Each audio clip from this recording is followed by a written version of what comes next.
Welcome to 843 TV. I'm your host, Lisa Richardson. And I'm Annalisa Idkor, and you are joining us today in the exquisite environment of Spring Island. Joining us today is our first guest, Mr. Joel Newman. He is the principal architect of Thomas & Denzinger. And then we'll be talking to Will Court of Court Atkins Group.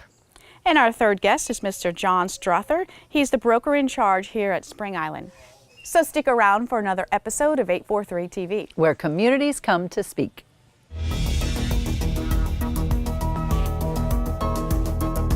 (843 TV), where Bluffton comes to speak. Where Spring Island comes to speak. Where Hilton Head Island comes to speak. Where Beaufort comes to speak.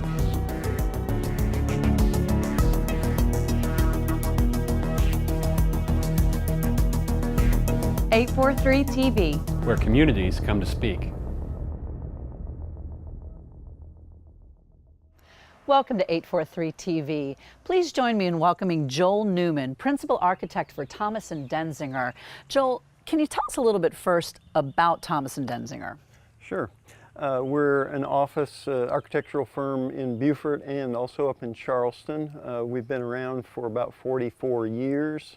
And there's about 4 partners total, and we do work in the low country, mainly in residential communities and kind of the amenity structures, clubhouses and the support structures of these developments.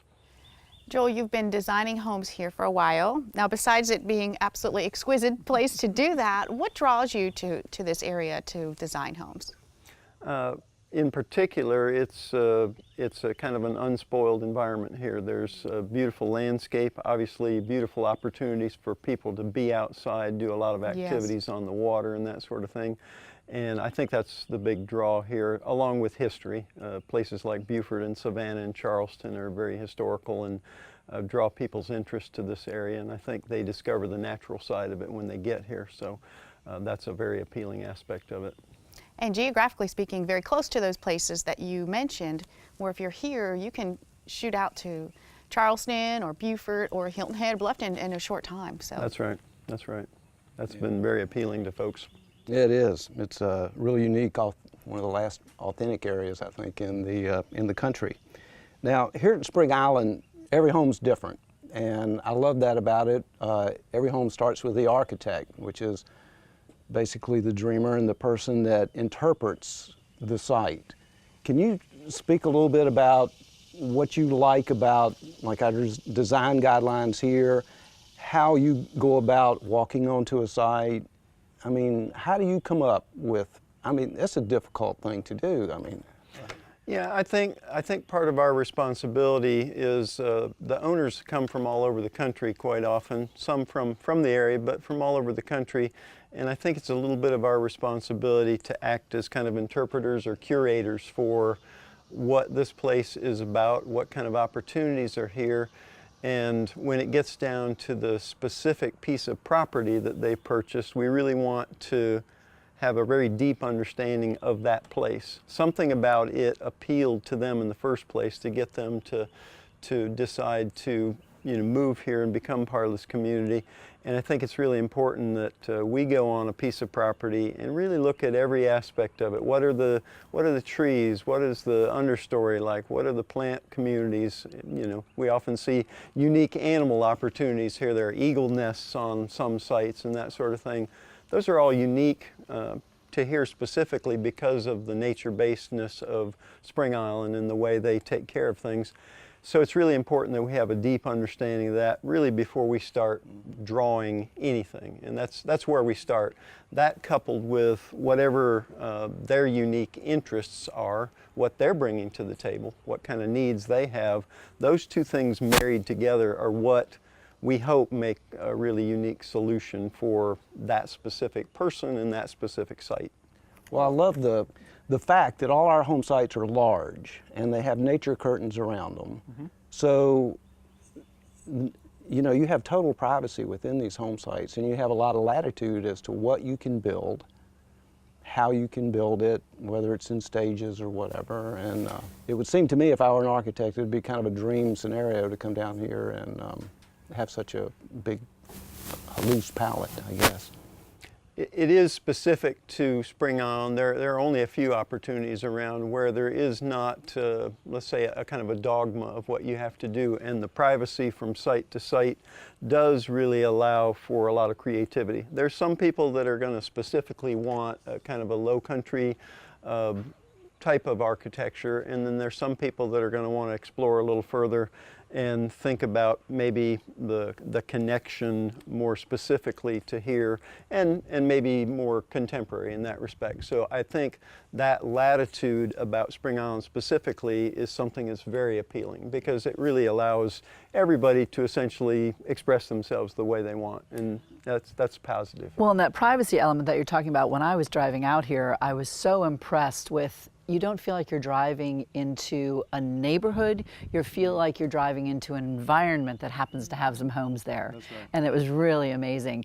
I would love it, and I'm sure these people would as well, because it's so difficult to capture the feeling out here in this little box we're sitting in.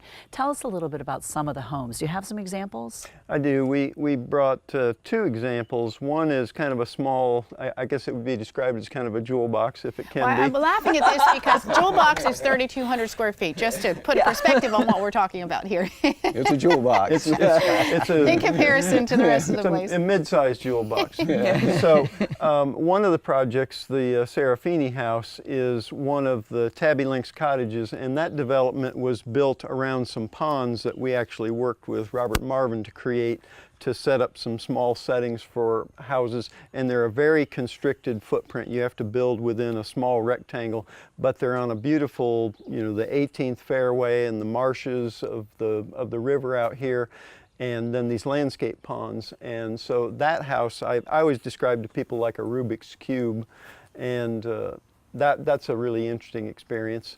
The other house that we put up was the Chaffins River Camp. The Chaffins were, part and parcel of creating this place, and they had held back a large kind of piece of property, and they have more of a sprawling kind of house that's kind of like a compound, like a nature compound, but everything that was there to begin with is still there. So it was built like in a park, essentially. We're going to take a quick break, so stay right here. We'll be back with more 843 TV.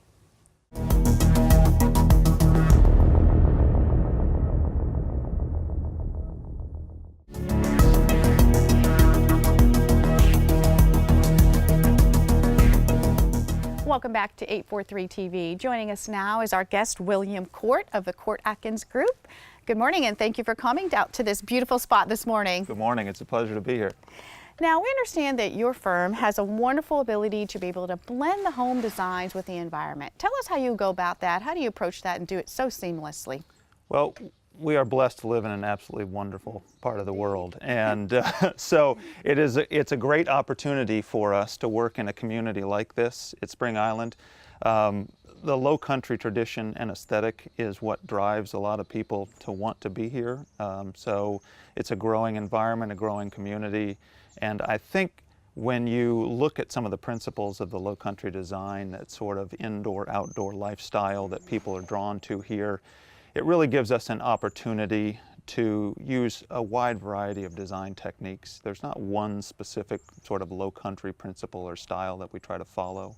It's really much more about blending in with the community, with the environment, living within the land and the landscape and what it has to offer, and developing a design that works for the client's need, but also works and blends seamlessly with the surroundings. Along those same lines, earlier when we were talking to Joel, we were discussing how Spring Island allows so much flexibility in the design. How do you use that for your advantage, for your client's advantage? Spring Island's an amazing place to work, and as an architect, we're afforded an opportunity to have home sites. There are less than 400 home sites here. There's over 3,000 acres. Spring Island's a lot about privacy. So we can use flexibility and creativity in the design process to get the client's wishes and objectives accomplished. It's no coincidence that we have a habitat review board here rather than an architectural review board. I think they're every bit as concerned about creating and maintaining the privacy, that understated elegance that exists in Spring Island and all of the amenities here and all the rich surroundings. So sometimes we have opportunities to nestle homes right within a wonderful live oak canopy. Sometimes we have a wide open home site that has built-in privacy just because of its size. Regardless of how it works out with the site, it gives us the flexibility to kind of impart unique character and design ideas on each project that have more to do with what the client is looking for than what we're looking for.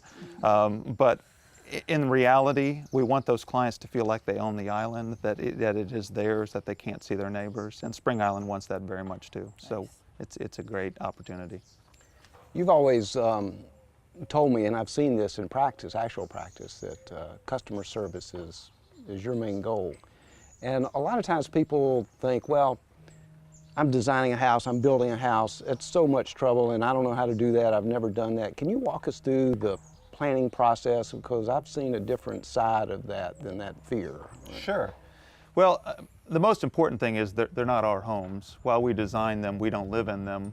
So the service part of the equation in architecture and interior design is so important to us. It starts with listening and planning and spending time getting to know our clients. I really want to know where they're coming from, where they are in their life cycle, what they're doing, what they want to accomplish. Is this a family gathering compound? Is it an oasis, a getaway for the two of them?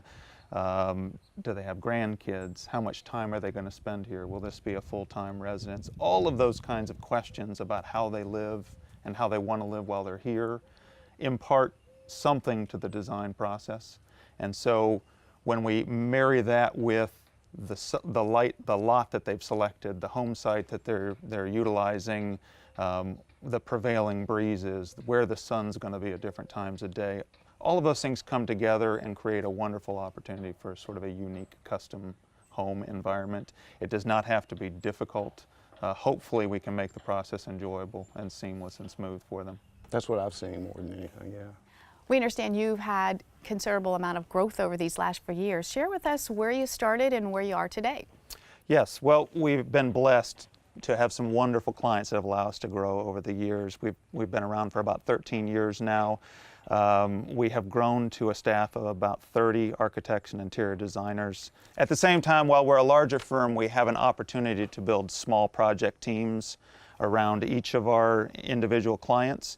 So our hope is that they will learn to know 4 or 5 of us very intimately, and that we'll have an opportunity to work one-on-one with them as we develop their design.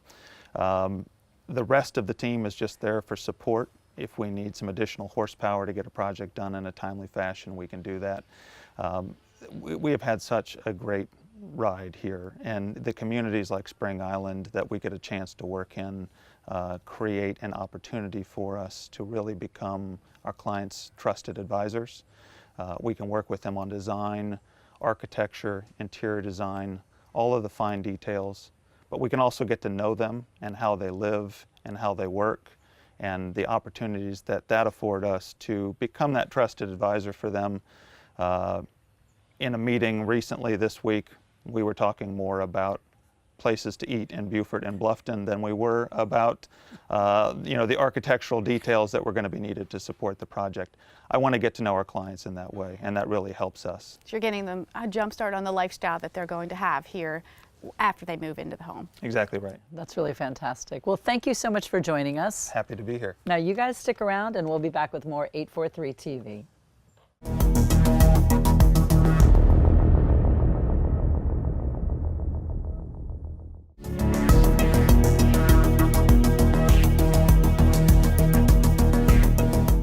Welcome back to 843 TV. Joining us now is John Strother. Now, John, we have seen some amazing homes today. And I understand that you have some home sites that are available that are the perfect venue for building your dream home. Tell us a little bit about those. They are. We have a home site at the end of Ibis, which is a 5-acre home site overlooking Kalawasi Creek. So the marshes of Kalawasi Creek. It has a deep water dock permit. And it's just a wonderful site, big, high, overlooking 5 acres. I mean, you can't find anything like that in that's a lot of land. This area, especially in a community like this. Someone could design, I have a woman looking at it, she wants to design a series of small 1 and 2 bedroom cottages, maybe 4 or 5 of those, so that she has a camp for her family there. And so she can come and stay in her 1 bedroom cottage, and then have, you know, the cousins stay over here and the nephews and nieces stay over here. Or it would be great for a big family compound. It can hold anything, you know. It's just a wonderful site that has great fishing and the opportunity to have your boat outside. Then I have a smaller lot on Spring Island. We have small lots that are about 1 acre. This is like 9/10 of an acre. It's just right over here in Walker Landing on Pinckney Point. It's really probably my favorite home site. It's a pie-shaped lot that has a tidal creek to the left, and the vegetation around it is palmettos and live oaks. It's just absolutely spectacular. It was part of the Walker compound, the Walkers who owned this in the 60s, and so there are some giant azaleas in there that they're probably 6 feet tall, that bloom every year. But this site is facing south. You could have just a wonderful house there, set close up in these trees and palmettos, yeah, and just really bring in the nature. It's just those are two great. That sounds amazing. Yeah, John, just for those who might not be familiar with the size or magnitude of the area here, can you give us a little bit of idea how many home sites are already built out and how many are available? Just give us a little insight on that. Well, Spring Island's 3,200 acres, and there are only 400 sites on the island. In the late 90s, our members, there were going to be 500. Our members came to the developer, Jim Chafin, and said, we want to buy the last 100 sites, how much? And so he told them, and they bought them, and they put them in the trust, so they can never be developed. So there's 400 sites on 3,200 acres. All the sites, most of the sites are 1 acre to 4 acres. They're big, heavily treed. You know, we're located perfectly between Savannah and Charleston, and we have 270 homes that are here now. Okay. We've been here 27 years. Wow, So, I don't know that anyone realized how I didn't- long I that was didn't, here. no. Yeah, I mean, Yeah. I've lived here 20-some years, and just until a year or two ago, I never came over here. yeah, Yeah. yeah, it's very private, but we've had a long time to perfect the member experience, and so it's quite a spot. We have almost 30 homes that are under construction or are going through the review process here. So we're going through a renaissance here in Spring Island with a lot of new members coming in. So it's very active. Yeah. Very active. And on the budget sales front that we were talking about, I understand you've had a remarkable year. Here we are, just finished June, half a year, and you met your sales goal. Tell us about that. After a hurricane season, no less. We've been very fortunate, yeah. Very blessed, I'd say. I yes. know, we are. Hurricane Matthew came, and we had some tree damage here. The members got together, they cleaned everything out very quickly. Our sales started ramping up at that point. They've been at a gallop since then. We've really been surprised. We've been lucky. We have a new marketing firm out of Charleston that does a great job for us, generating customers who come here and stay for 2 or 3 nights, dine with members, get to know the total Spring Island experience, and so, you know, we have a really great success rate on that. Well, it's interesting though, because, you know, I think about this time of year as being a slow season. You know, in general, for the people who live here, and certainly for sales and construction, you know, you've got all kinds of other things going on, so that tends to slow down and grind to a halt. Not only that, you have all of the visitors influx, so all of the residents tend to leave the area, so all of the events slow down. Is that not the case here on Spring Island? It does slow down somewhat. We have a lot of members that we probably have 200 houses that are full-time residents here. So there's a lot of activities, especially during the winter, October through June. And then people will go to their second homes or go on vacation. But we still have 100 houses here. People are in here. We just had a concert over at the summer house. It's right next to us the other night. 4th of July week, the week before and the week after are really, it was packed here. We have 3 generations that come. We have sports camps, nature camps. I mean, there's hay wagons going by, filled up with Nice. kids going through That's the... fun. What fun, right? I know, exactly. Kayaking tours, fishing tournaments. You know, we went through 2 weeks of that, and it was just the most amazing experience every year. It's we kind have of like that. stepping back in time, but in the Yes. best sort of way, because you have all of these amazing amenities, Yeah. and yet it feels so it's like slow TV. You just get to watch life happening. It's amazing. Exactly, that's a wonderful description. And so we have the 2 camps for the kids in the summertime. But Spring Island is more, I had a member say, I just love the campy feel here. And this is really what we are all the time, is camp for adults. You can come here, you can take part in artist development programs, sports things. You can learn how to fish. We have fishing guides, sporting clays, golf, whatever. It's a place where you can do things you never did before. And I love how you described it as the experience. When people are coming to observe and check it out, you're not just selling them a piece of property, you're selling them a lifestyle, and you get the opportunity to check that out in advance. So 100%. Well, thank you so much for joining us for 843 TV. where communities come to speak.